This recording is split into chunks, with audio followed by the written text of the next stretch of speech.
You have a lion and a wolf in your stomach and you get to choose which one you feed. Yes. Hi guys, welcome back to my channel. It's your girl Emmy here. Welcome back to my bedroom. Clearly it's a different room. Here I am. I moved. I'm in grad school, trying to be more consistent. So bear with me as I get my momentum built back up. But I appreciate you. That's why I'm doing this. Anyway, let's just get to this video. This video is on negative self-talk. I know her a little too well. Break it down, what it is, why it's a bitch, my experience with it, and how to overcome it, some tips that I've learned, things that I want to share with you of how to just overcome. So yeah, what is negative self-talk? Negative self-talk is that inner dialogue. I think there was like something said that like not everybody talks to themselves. Like some people like can't visualize images, and like some people don't have inner voice. So if you don't have inner voice, this doesn't apply to you. But if you've heard of the term and you're curious, I got you. If you click on this video, you probably get it really bad. I used to battle with negative self-talk. It is a journey. This is a topic I've actually wanted to share with you guys for a while, just because I've been like really actively trying to challenge that voice for a while now, and I do feel like I'm in a really good place, and I want to share some tips that I've learned. I think I'm just like also just like at a place in life where I can speak even if my voice trembles,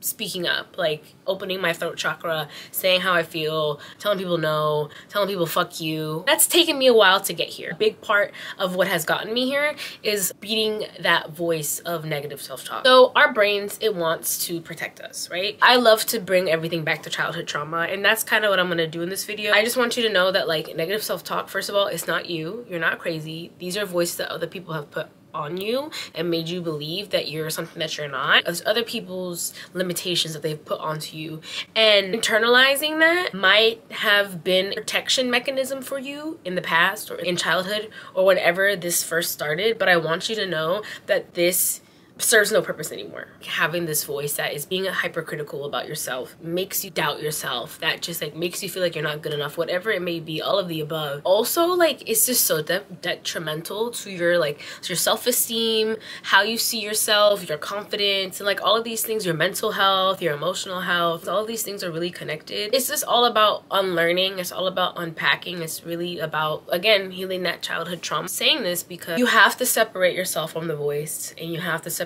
yourself from the thoughts. So where did it come from, right? Negative self-talk, it's a programming that happened from your childhood that is now like so deeply ingrained in your subconscious that you think it's your own voice. It can be anything that you are conditioned to believe about yourself, right? Your weight, your intelligence, how the world sees you, how you're perceived. If you are somebody who looks in the mirror and you see something you don't like and you hyper focus on it and you criticize yourself on that, origin, that compulsive critique was taught. You were taught to compare yourself to something that's not you, okay? And I want you to challenge every time that thought comes up. Anytime you feel like, oh my God, I'm dumb. Why am I using this word? I'm lazy. Why am I using this word? I can't run that fast. Why do I feel this way? I want you to really challenge it and not just accept it as fact. Emotions and thoughts are not fact. Think back to your childhood and what messages were you told? How does what you were told not only impact how you see yourself, the perception, the role that you play in the world, if that makes sense. For example, for me, I've had really bad body dysmorphia my whole entire life. And a lot of that started growing up. My family would always make comments on how I looked.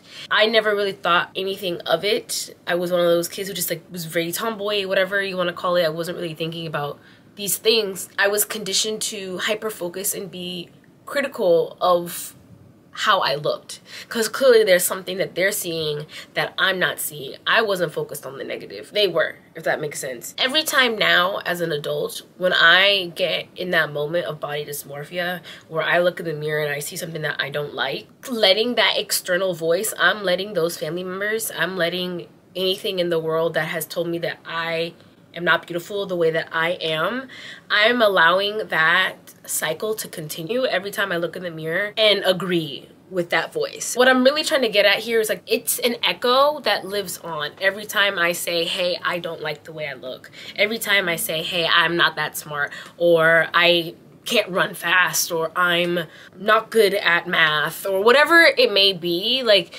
whenever you continue that thought, whenever that thought comes into your head and you just allow yourself to agree with it, it's an echo. If you believe in law of attraction or manifestation, you're allowing that frequency to continue. You're somebody who looks in the mirror and you see something that you don't like. Every time you look in the mirror, you're going to hyper focus on that one area that you don't like. And you know what? You're a whole being.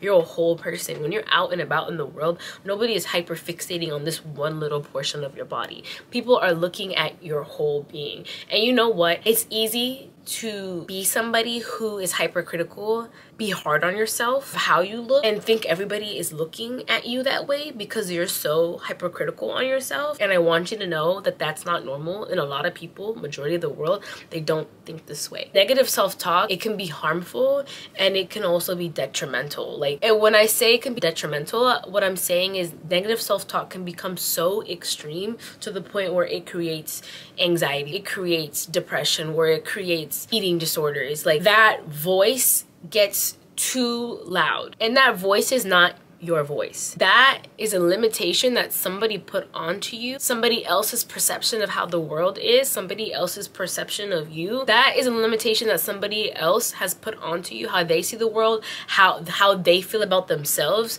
If somebody's always commenting on how you look, they're probably always commenting on how they look. They're always probably making some sort of comment about how they look, and they feel the need to go out there and be a mirror onto you, right? And perpetuate, like, that's what they're reflecting onto you, because that's all they can see. They can't see past their own insecurities and their flaws. They're not going to see past what they consider is a flaw on you, if that makes sense. But one of the reasons why I'm making this video is because my negative self-talk was extremely crippling to the point where I had anxiety and depression, to be honest. Like, I mean, let's just not, I can't even but like sugarcoat it, you know, and had eating disorders. Like, everything I'm saying I've experienced, which is why I hope this resonates with someone. It's like awkward. I'm like, wow, I'm like sharing my personal stuff onto the internet. But also, it's like, I really don't give a fuck. Like, if somebody came up to me and wanted to talk about something like this that I didn't know, I would talk about this. Like, I'm really an open book. I'm an open book, but I'm also not a lock on the book, but I'm an open book at the same time. I contradict myself. Anyway, yeah, just like leave a comment, because I've been rambling. I've been opening myself up to you, and I want to know that you're receiving it, that it's making sense, that there's an impact, I guess. I don't know. I want to be this transparent because I want you to understand that, like, negative self-talk is that internalization of your environment, and I internalized that so deeply to the point where it created those things, right? Anxiety, depression, eating disorders. One of the reasons that makes negative self-talk so harmful is because it's not your voice and you're agreeing with it. You're agreeing with this limitation that other people have put onto you. You're accepting whatever you heard, believed, whatever you consumed from your childhood, whatever those lies were. If it's those same things, if it's something different, you have internalized that to the point where you're allowing yourself to think and lie to yourself and believe that that is your own thoughts. That is how you see yourself. And that's why I'm saying you have to look at your childhood. You have to like really challenge that. I think that's like the first advice I really have, is like to really just like challenge it. Every time you have that thought, just really think to yourself, like, okay, where is this coming from? Where is the first time I heard this? Where was the first time I felt this? When was the first time like somebody called me this? So stop cursing yourself. This is not you. This is not how you need to identify yourself. Language is so powerful. The words that you choose, the words that you speak, the words that you think is so powerful. Like I was saying, law of attraction, manifestation, you are perpetuating something limiting. If I'm always looking in the mirror saying that I hate my body, guess what? My body's going to keep looking like something that I don't like to see. If I start saying, you know what, I love my body, I trust my body has done so much for me, it has carried me all of my life, it's grown with me, it's been there with me, it's comforted me, it's supported me, it's protected me, you know, it's been a home for my spirit.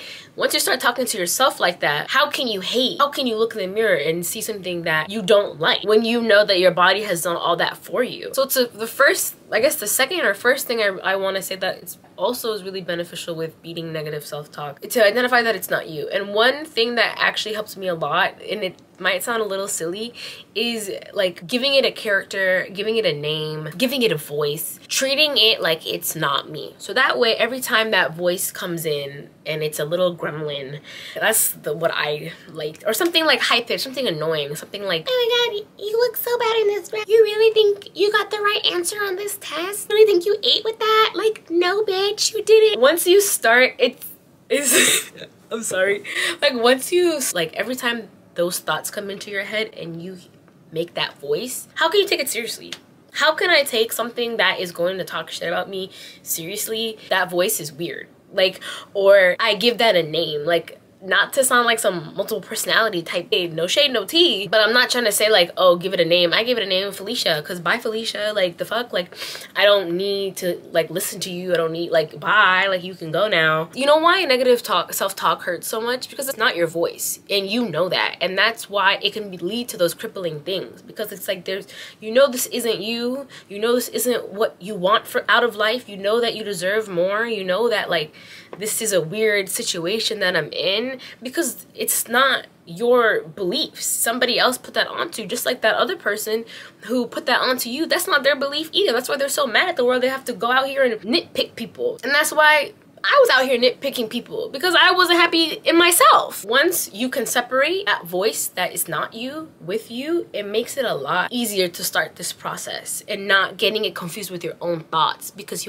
now you have a dialogue. Now you have a conversation going on in your head.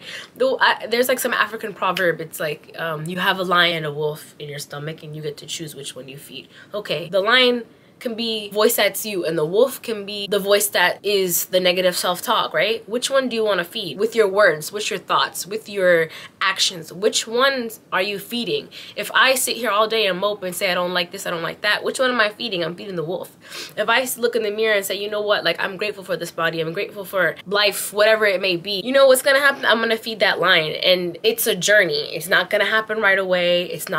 You have to start by challenging it. You have to start by understanding that it's not you. You have to start by deprogramming your mind and realizing that like this is where it first came, and maybe there's a traumatic experience that's attached to it as well. Like, that was why I was also saying like this can lead to this like really bad mental health conditions, because when your mental health is already in a bad state, it's so easy to believe this voice. What is that show, Human Resources, like the Big Mouth on Netflix, the spin-off with all like the hormone monsters, and you have like the ambition gremlin and like the love bugs and stuff, the depression cat, right? You see the kid and you see the depression cat and she's like, no, I'm upset, I want to stay all day, and you're like, no, actually I want to go outside, and she's like, no. Like, we'll like hook her to be like, you're not going anywhere, we're gonna stay and be sad all day, and she's like, well, I don't actually want to do that. Like, that is what that voice is a part of you that you can get rid of. And even on that show like that, like depression cat, whatever, like she only comes in when she's having a hard time, right? Because when you're having a hard time, your mental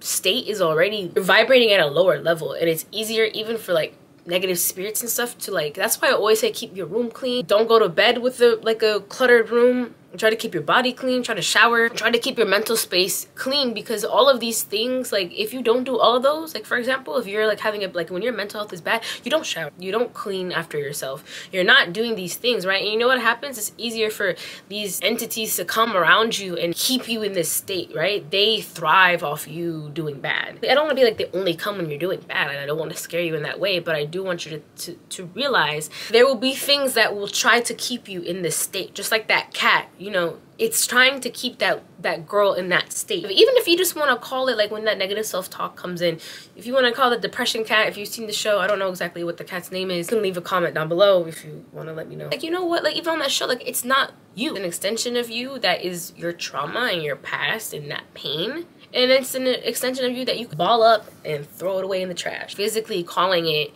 by a different name, a different character, a different voice really helped my brain realize that it's not me, it's not my thought. And it has no right to talk to me in that way. Like, the fuck? Like, I love myself way too much to let anything, even myself, get in my way. Today, I'm tired as hell. I do not want to film this video right now, but I knew that this would make me happy, and I'm not gonna get in my own way. Get out of your own way. This is cognitive reconstructing, something like that. And let me look it up actually. Cognitive reconstructing. This involves recognizing negative thoughts, challenging them, and replacing them with more positive and realistic ones. All right. So in the beginning, it might just start with acknowledging that this is not your thought. I know I've said that like 8 times already. Once you're able to do that, once you're able to realize, you know what, this is where it started in this experience, or this is how I started to talk to myself like that, or this is why, because I started comparing myself to this person and this person. Once you realize that, now you have to challenge it. Now you have to empty that. Now that you have this like emptiness, like now that you've cleared that out, right? Now that you've thrown that away, what are you making space for? If you are somebody that calls yourself dumb, for example. Next time that thought comes in, that depression kitty comes in, it says, oh, you're dumb, you can't do this. Actually, no, I'm actually really smart. I got an A on this exam. I'm in grad school. I'm I got a degree. There's no way I'm dumb. Like, I got a promotion at my job. Whatever your situation is, like, how are you dumb? How are you dumb if you're out here thriving? Not everybody's gonna know everything.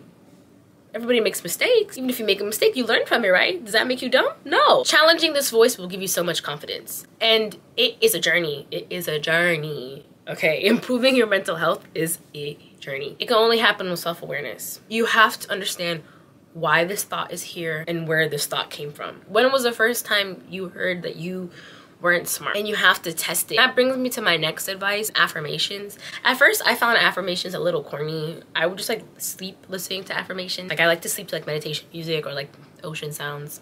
I love it. Just because sometimes like sleeping in the silence can be like a little much for me, or like if there's like a weird noise, I just like want to cover it. And at first I was like, okay, like I am smart, I am beautiful, I am like, okay.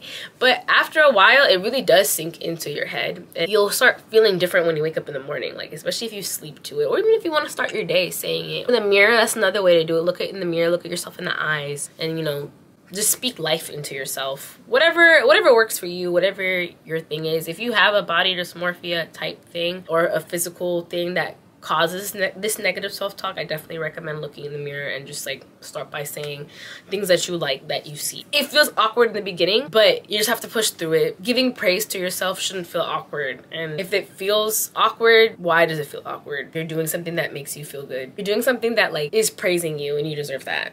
So, and you should give that to yourself. You can't go out here, especially if you're single. You can't be out here like thinking somebody's gonna like worship the ground you walk on when you can't even do that for yourself. I'm at the point, like I used to have very crippling anxiety, depression, just really bad. Like if you guys want me to like talk more about things that I've overcome and tactics I've used, let me know if that's something you want to see. But I definitely feel like I've came a long way, and now I'm at a point where I am so like delusionally confident and like delusionally in love with myself, and I really don't give a fuck. Like if people don't like it, you don't like it. I will say that to strangers. I will say whatever, because it took me a long time to get here. And I'm so happy that I'm here now. It all started with challenging that voice. And I feel like it also created a lot of trust for me. And I feel like developing that trust in myself made me fall in love with myself. Challenge those negative thoughts with affirmation. Literally, I want you to like listen up right now. Nobody is going to save you. Like you have to do that for you. There is no knight in shining armor. There is nobody coming to your rescue. That is going to be you. So you either do it or you let this win. Another thing that's helped me is I still have a childhood photo of me that I keep in front of my fridge. And every day I see this little girl. And every day I see this little girl that nobody looked out for, right?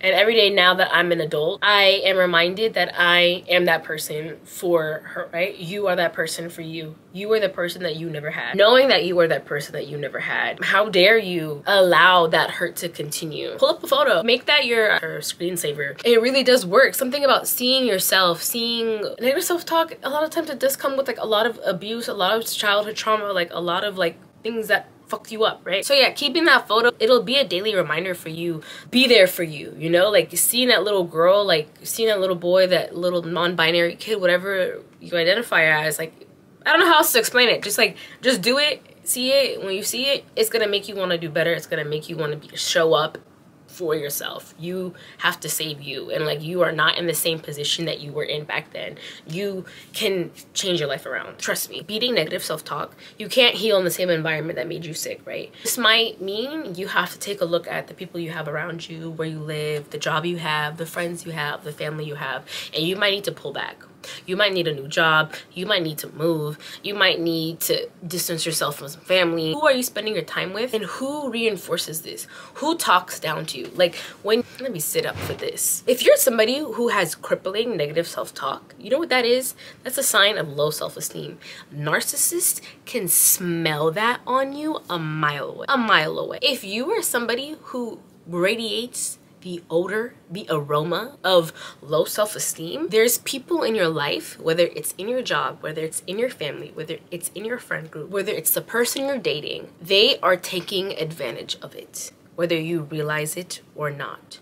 Now that you know this information that I've shared, there is no going back. The veil of ignorance has been lifted. There is no going backwards. You have to be committed to you. Now that you're aware that this voice is not your voice, now that you're aware that this voice has created low self-esteem, now that you're going to be challenging that voice and talking to yourself differently, now you're going to be saying, hey, no, that's not true, this is true. The people in your life are going to try to keep you where you were. The people in your life are going to try to keep you there. I don't know how else to describe it in a vague way for you because I want you to hear that. And you need to pick up those scissors and get to snipping. You need to cut that shit out. You need to cut that person out. And of course, not everybody can cut somebody out of their life completely. Maybe you live with the person, maybe you work with the person. Things sometimes take time. Maybe you have to find a new job, maybe you have to move, maybe you have to break up, maybe you have kids, I don't know. But what you can do is distance yourself.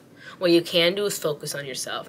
What you can do, not internalize it and not let it get in your head. And this is going to be hard and you aren't going to want to do it. This is the people that you have in your life. Why would I listen to some random girl on YouTube tell me to cut people out of my life? Well, I want to give you some motivation of why you should cut toxic people out of your life, why you should cut narcissists out of your life, why you should cut out anybody in your life that is going to perpetuate hurtful messages and keep you stagnant in life. You want to what? You want to thrive. Those people are not going to help you thrive. And you know what happens when you pick up those scissors and you get to snipping? God, the universe, whatever you believe in. The same thing with negative self-talk. As soon as you get rid of those negative thoughts and you have that empty space, right? You know what happens? Through time, through healing, positive thoughts come in. Love comes in. Self-love comes in. Affirmations, appreciation for yourself comes in. You know what happens when you cut people out who are hurtful to you? And it doesn't even have to be physically, okay? Verbal abuse, emotional abuse, manipulation, gaslighting, being a fucking narcissist. You know what happens when you cut those people out of your life? Yeah, there will be a time where it's painful, where you may be lonely, you may be sad, where maybe you lose something, or maybe you lose some form of stability, but you know what comes after that? The people who love you, the people who are meant to be in your life. Healing is an onion, it's never finished. There's no, hey, I did this once, it's done. It doesn't work like that. But I want you to know that after you snip people out of your life and you sit with yourself, the right people are coming. The people who love you, the people who listen to you the way you need, the people who will care for you the way that you need, the people that will support you the way that you need, the people that will speak love into you, the people who will speak life into you will come. And I wish that for you. I affirm that for you. In any way, every time you cut anything negative out of your life, it will be replaced with what you are looking for. It will be replaced with what you are crying for. I promise you. God, whatever you believe in, is listening. But you have to take the first step. You have to show God that you are ready. You can't have toxic and people who are meant for you at the same time. You have to show God that you are ready to take that first step. This situation no longer serves me. I don't know what's out there, but I have faith. I have faith in you. I have faith in life. I have faith in myself. I have faith that I deserve. And this all starts with your mindset. You can't have any of those things until your mindset is right. And your mindset can't be right until you beat negative self-talk. And you have to grab those scissors. Another advice I have is to journal. Write things down. If you're not a journaler, just put pen to paper and I promise you, you will be surprised what comes out. Keep a journal next to your bed. Write something down. Just put pen to paper before you go to bed. Put pen to paper in the morning. Talk audio notes to yourself. Talk to yourself. Hey, you know, I'm struggling with this today, but I'm optimistic. I'm optimistic. It's starting to get easier now. Just talk to yourself. Talk to yourself. You'd be surprised what comes up. You'd be surprised what connections you make when you talk to yourself. Again, setbacks are normal. It's a journey. You have to have grace for yourself. You're deprogramming your brain. Like, this is so subconscious on a cellular level that your snake shedding its skin doesn't happen overnight, babe. Setbacks are going to happen. Things are going to feel great for a week, maybe a month, maybe 3 months, and you might go down. Things might feel great for a week, maybe a day, and you go down. A day and you go down. But you know what? It's okay. All you can hope for is that it doesn't come as often. That's all you can strive for. When it does come back, at least you know now you have better tools in your emotional toolbox. You are equipped to handle any challenge that you face. But you have to sit with yourself, talk to yourself, write down to yourself, speak to yourself, whatever it may be. I'm gonna get past this. These feelings are coming back. I don't really know what to do. This is just what's worked for me. Maybe you need to try other strategies. Maybe you need a therapist. I have a therapist. A lot of people have therapists. Getting your mental health together is trending right now. And also, I think it's a really good trend. There's really no reason not go. The world sees its benefit and people find people who are improving their mental health more attractive, if that it's like motivation for you. I don't know. But yeah, seek additional support.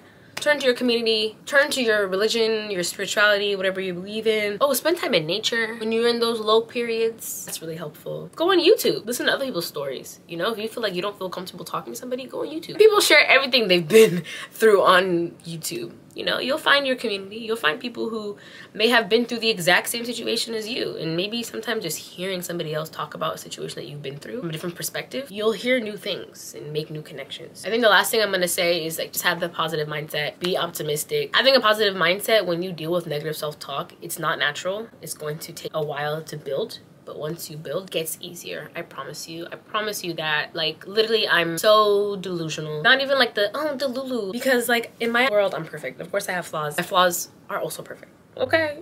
Incorporate positive habits, work out, try to eat better. The food you eat will also play an impact on your mental health. Exercising improves your mental health. Having a regular time you go to bed and wake up, at least go to bed around the same time, the same 7 hours every night, that'll make a big difference. Vitamins you can take, that'll help with your mindset. But yeah, just embrace the growth mindset, all right? Like, this is a continuous journey. It's a lifelong lesson. But yeah, I think that's all that I have for today. I think this video went on a little bit longer than I hoped. Like, I got you, babe. Like, I got you. I'm a resource too. You know, if you want to message me, I got you. If you want to leave a comment, I'm hoping this community continues to grow where people can support each other. People can, you know, leave a comment. Sorry, y'all, my camera died. I don't know where I left off. I think I was trying to say that I got you. I'm here for you. I'm trying to build this community so people have a safe space to talk about these things. I think that's a wrap on this video. Remember, it's not the destination, it's the journey.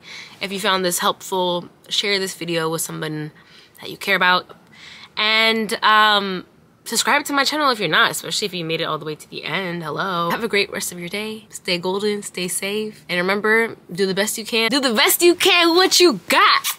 Smoochies.